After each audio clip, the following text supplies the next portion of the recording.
Look at them, hobbling around the park, fighting over a French fry, bobbing their heads in that goofy way. We call them rats with wings. We put up spikes to keep them off our buildings. We see them as dirty, annoying pests that just won't leave us alone. But have you ever wondered why they won't leave us alone? The truth is, this isn't a story about a pest invasion. It's a story about a betrayal. Because for thousands of years, these birds weren't annoyances. They were technology, they were royalty, and they were war heroes. This is the secret history of the pigeon and how we turned our oldest friend into our biggest nuisance. To understand the pigeon, you have to go back, way back.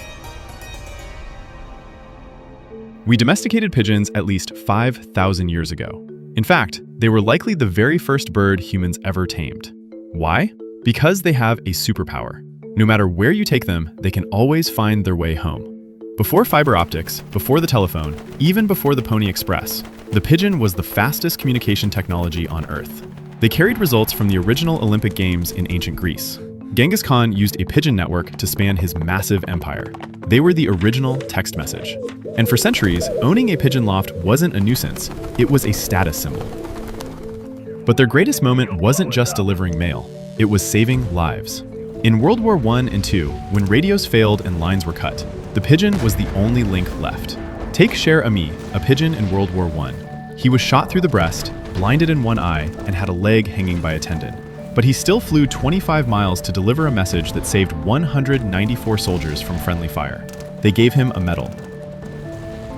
Or G.I. Joe, who saved 1,000 British troops in World War II by flying 20 miles in 20 minutes to call off a bombing raid. These birds were celebrated. They were treated with honor. So, what went wrong? The fall of the pigeon happened fast. We invented the telegraph, then the radio, then the phone. Suddenly, we didn't need a bird to carry our messages anymore.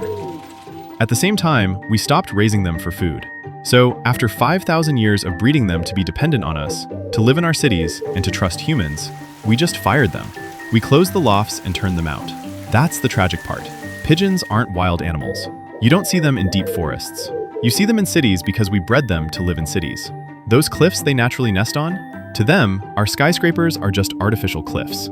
They aren't invading our territory, they're just trying to come home. They look at us and see the humans that used to feed and house them, wondering why we suddenly hate them. So, the pigeon is actually a feral pet, a stray dog that learned to fly.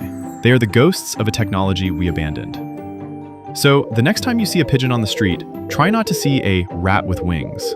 Try to see the descendant of a war hero, a creature that served us faithfully for 5 millennia, only to be left behind by the march of progress. They're still here, waiting for a job that's never coming back. If you enjoyed this flight through history, hit that subscribe button. We've got plenty more stories about the hidden side of the world around you. And let me know in the comments, what's an animal you think is misunderstood? We might just tell their story next.